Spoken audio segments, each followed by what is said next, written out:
장기요양 등급 판정 누구나 받지는 못합니다. 이런 분들은 받으시고요. 이런 분들은 탈락하십니다.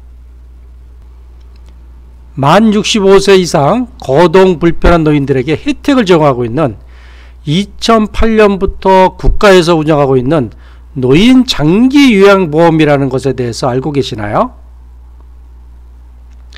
노인 장기요양보험에 따라서 등급 판정을 받으시면요, 요양보호사가 방문해서 저렴한 비용으로 돌봄 서비스를 받을 수 있는 등 다양한 혜택을 받을 수가 있습니다. 그렇지만은요, 일상생활이 어려운 노인분들이 모두 다 등급 판정을 받는 것은 아니고요. 등급 판정을 받는 분도 있고 또 등급 판정을 못 받는 분도 있습니다. 10명이 신청하면 7명 정도는 등급 판정을 받으시고요.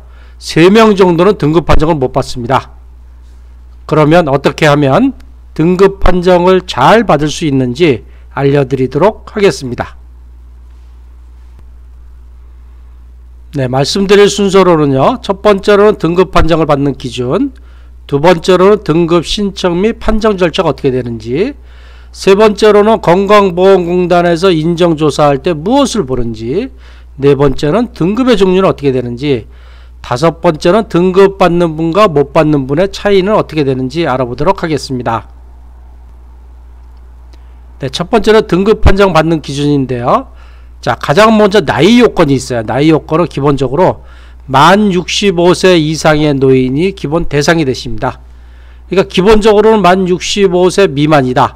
그러면 노인 장기 요양보험 대상이 안 된다. 이렇게 볼 수 있는데, 여기도 그런데 예외가 있어요. 예외가 뭐가 있냐면, 자, 만 65세 미만이세요. 그런데 이분이 노인성 질환을 갖고 계세요. 이게 노인성 질환이란 뭐냐면 치매라든가 뇌출혈, 뇌경색, 파킨슨 같은 것이 갖고 있으면 이분 같은 경우는 나이가 만 65세 미만이라 하더라도 등급 신청을 가능합니다. 그리고 두 번째로는요, 이 신체 정신 상태를 보는데요. 6개월 이상 혼자서 일상생활을 수행하기 어렵다고 인정되는 자, 요렇게 이 나이 요건과 또 신체 정신 상태 요건이 다 충족이 되면 등급 판정을 받을 수 있다. 이렇게 보시면 되겠습니다. 자, 그러면 등급 신청 및 판정 절차를 간단하게 좀 알아볼까요? 자, 첫 번째로는 국민건강보험공단에 등급 신청을 해야 됩니다. 그러면 국민건강보험공단에서 어르신댁에 직접 방문해서 인정조사를 하고요. 그리고 병원이나 한의원 같은 의사한테 의사소견서를 발급해서 제출하라고 합니다. 그러고 나면 국민건강보험공단에는 등급판정위원회라는 게 있어가지고요. 여기서 인정조사한 결과와 의사소견서를 참조해서 등급 판정을 하게 됩니다. 여기서 등급이 나오면 서류를 수령하게 되는데요. 이 등급 판정 서류를 수령하고 그렇게 되면은 그 다음부터는 장기 요양기관의 방문 요양 서비스 같은 서비스를 받으시면 되겠습니다. 자, 세 번째로는 건강보험공단에서 인정조사를 어떻게 하는지에 대해서 간단하게 좀 말씀드리려고 하는데요. 제가 보기에는 이 인정조사를 어떻게 받느냐에 따라서 거의 등급 판정을 받을 수도 있고 못 받을 수도 있고 상당히 중요하다. 이렇게 볼 수도 있습니다. 물론 의사소견서도 중요해요. 하지만 가장 더 중요한 것은 인정조사다. 이렇게 볼 수 있고요. 첫 번째로 보는 것은 신체 기능 상태. 가장 중요해요.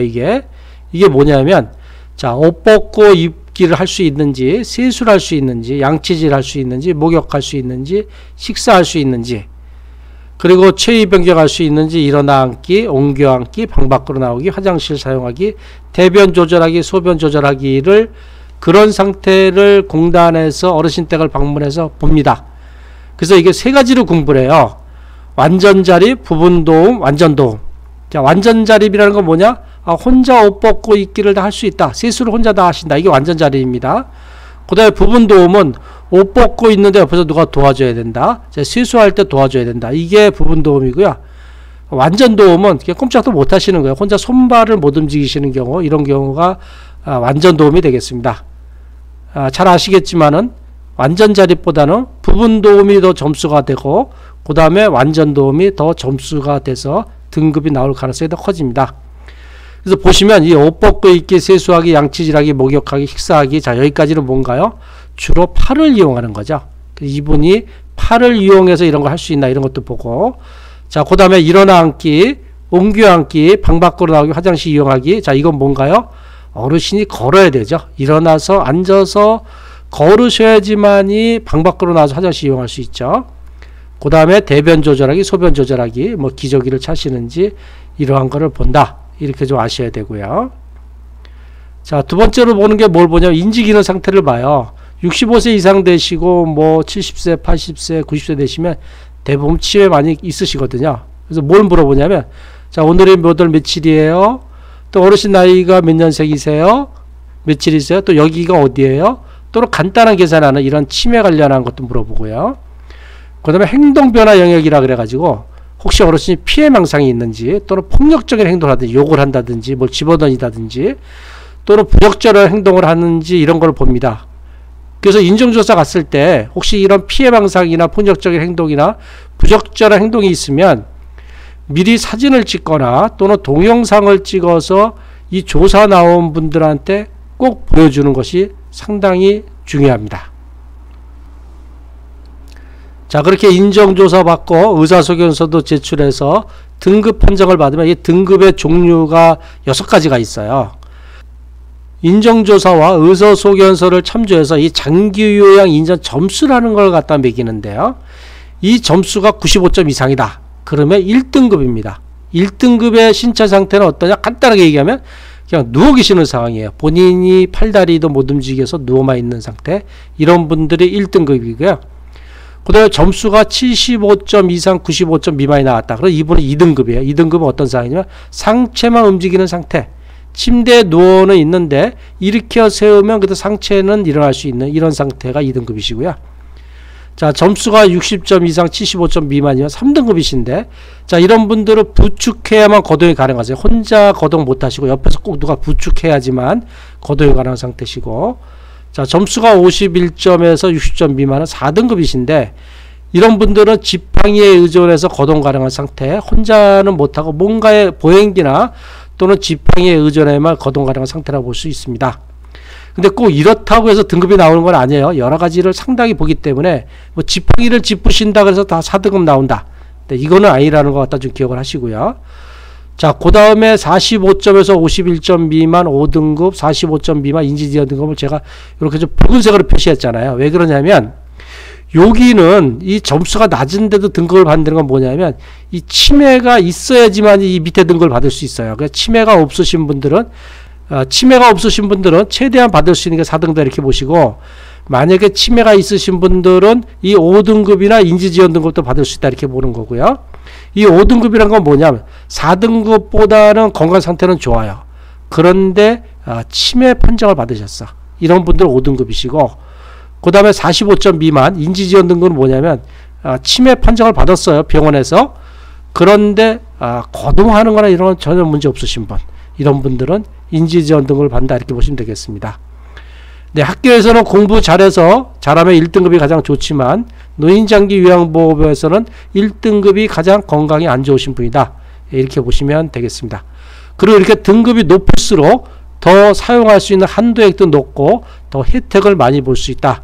이렇게 보시면 되겠습니다.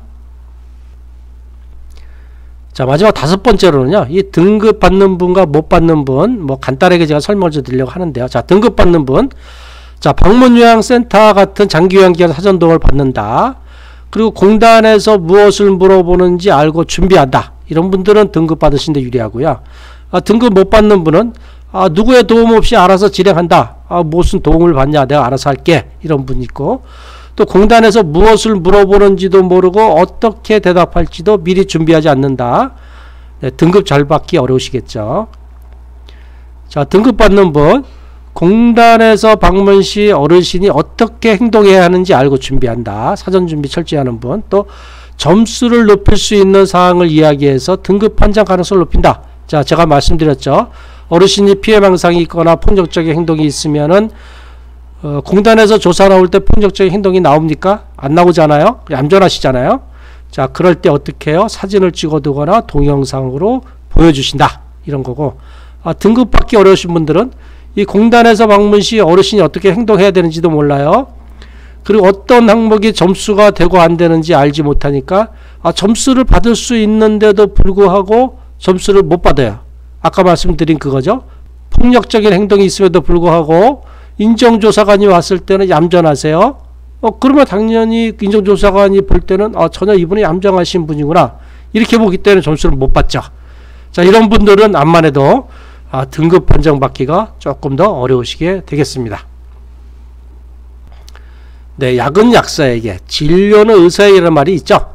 이 건강보험 등급 판정을 잘 받으시려면 이 어르신이 계시는 지역에, 제가 장기요양기관이라 그래서 뭐 방문요양센터나 주야간보호센터, 요양원의 도움을 받으시면 등급 판정 받는데 아무래도 유리하시게 되겠습니다. 네, 저는 고양과 일산 파주 지역의 방문요양 전문업체인 아들딸 방문요양의 대표 배종일이었습니다. 아들딸 방문요양은요, 고양과 일산 파주 지역에서 아들과 딸의 정성과 사랑으로 어르신을 돌보고 있습니다.